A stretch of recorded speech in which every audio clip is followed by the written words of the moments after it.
Hey, what's going on YouTube? Today I'm going to give a store tour of Aqua Forest, which is located in Tokyo, Japan. Before I get started, let me just say that this was before I ever thought about doing YouTube, so my camera work isn't the best, so I'm just going to go with what I have.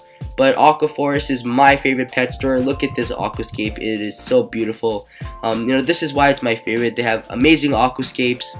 They have a huge plant selection that we'll get into later on in the video, and they have so much exotic fish that I wish I could bring back to Hawaii. And this is just up my alley. Planet Tank's exotic fish, that's all I care about in the fish keeping hobby. But this is just their show aquascapes that they have when you first walk in to the store. Little nanoscape that they have, some moths, hygrophilia I see, and Medaka rice fish. Those guys are kind of hard to find, but they're really common in Japan. They're like the feeder guppy there, but they're so nice. Some tissue cultures, some more tissue cultures. They have way more tissue cultures than any store I've ever been to in the United States, and that is really cool. I wish more stores here would bring in more tissue cultures, because they do come in handy sometimes. And just some turtles. When I was watching the film back again, I was just thinking to myself, that would be a really cool little Mudskipper tank. Here's another aquascape with some, I believe, golden white cloud minnows. Some people got in the way there, but over here I thought this tank was pretty cool. If you guys know what this blue plant is, I think it's some kind of bucephalandra, but if you guys know what it is, comment that down below. That would be very helpful. This is this goldfish. I'm not into goldfish, but I saw the price tag, $400. I was kind of shocked by that, but it's pretty cool. Some rainbow fish, a huge royal pleco. I thought that guy was pretty cool. Okay, so we're getting into some other fish. We have some baby goldfish, and kind of the rest of this aisle is pretty much smaller nano fish, and those are kind of common stuff that we can get in the United States. I won't show most of those, but here's some Medaka rice fish, the white ones, and Norman lampi killies, and we'll see chocolate Gouramis. I like chocolate Gouramis, they are my favorite, but they can kind of be hard to take care of. And we have some pea puffers in here. I believe, if I remember correct, there should be an avocado puffer in here as well. I've kept avocados, but they don't really look like a puffer to me, and that's what a lot of other people say as well. They look way different than all the other puffers, but they are still pretty cool. Some green spotted puffers and Mono argentis, and this is their brackish water tank. And I'm just gonna say this because this is what I think, but the Japanese green spotted puffers look completely different, or not completely, but they look different than the ones that you can find here in the United States.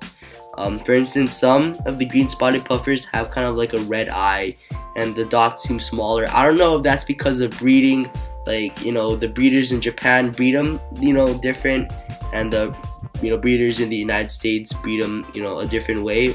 So it could be that, but in my opinion, they just look kind of different. Here's some of the betas that they have, and up top are the more expensive ones, $45, $60.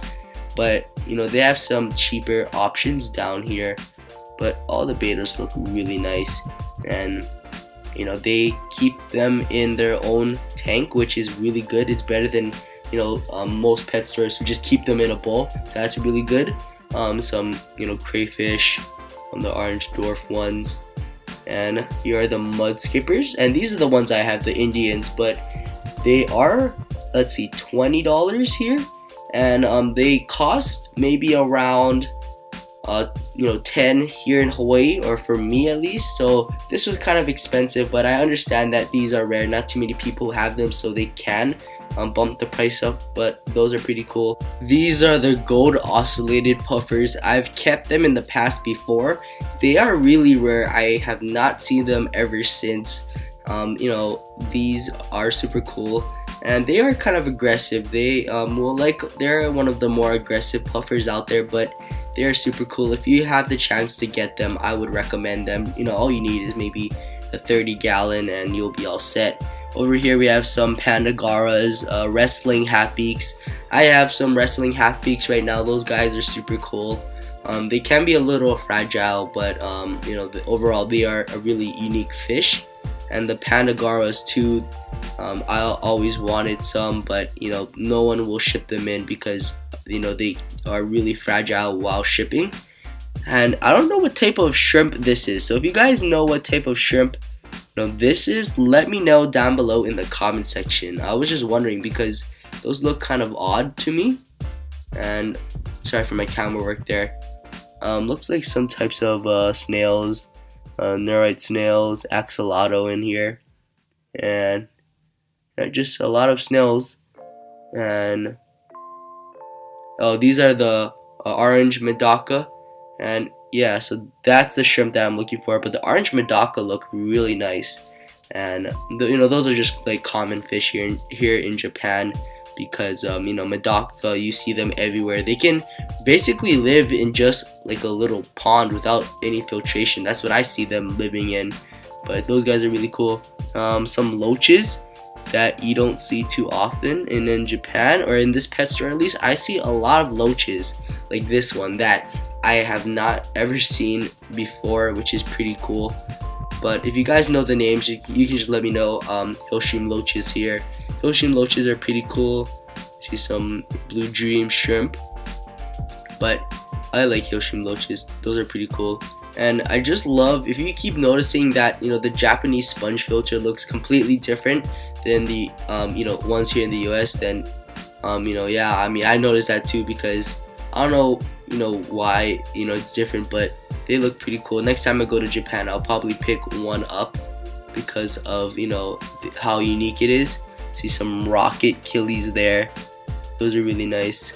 And we're gonna move on to over here, and some freshwater or brackish water flounders. I have some of those. If you check my exotic fish video, then you will see my flounders. I got them that size, but they're maybe closer to 5 inches now, so they have grown a lot since I got them. Now we're gonna get into their shrimp selection, and they have a really big one. We have some crystal reds here, and all of their shrimp look really nice. They are I guess some of them are high grades, some reelies, mixed reelies here, but all of the shrimp have really great color. But they can be a little expensive. I was looking at the price tag, but again, you are getting shrimp with great color, and shrimp that are in great condition, which is really good. See some more shrimp down here. Those some blue dreams, I believe, and really great color. More reelies, and we have some smaller tetras, the yellows, some orange, and I think some type of cherry. And here is their really big crystal red tank, and I think that is really cool. I do need one of those for myself, in my opinion. I think that's really cool. And apparently, I guess they just breed them in here. All you need is just a lot of hiding spaces. They have some moss, I believe. I'm actually not too sure what type of moss that is, but I feel like they can breed their own shrimp in here. Let's see. Now here we're gonna get into the huge plant selection that Aquaforest has, and all the plants are taken care of really nicely. I think those are some baby tears on the bottom, but you can see they're nice and green, and all the plants, I believe, are receiving a good amount of CO2 and a high light. And along with the plants being so healthy, they are very organized. Look at the crypt. The crypts look so good. But all the plants are organized, and you'll see that later on when I show some other clips. But this store does a good job on organizing their plants. And I see that they have a lot of Tropica plants, so that's some Glossostigma right there with the Tropica label. Now this is pretty cool because this is actually the biggest plant selection that I've ever seen in my life. All of the stores here in the United States that I've been to kind of have just like a small plant selection, maybe at most 3 big tanks and just a few little ones. But this store has basically a whole aisle just dedicated to plants, which is absolutely stunning. And they have some rare plants that I normally don't see in Hawaii, which is pretty cool. This is, I believe, a coconut with Java fern on top of it, just for an axolotl. That's what it is marketed as. and some flame moss on some rocks. I saw some bucephalandra around there, and some, let's see, baby tears on wood, which is pretty cool. Banana plant right there. And I wish I knew this was gonna be for YouTube, because I would actually have focused on more of the unique and exotic plants, but I was kind of rushing through it. But over here, a wabi kusa mat, and apparently that's a new type of aquascape that's going around, a new style.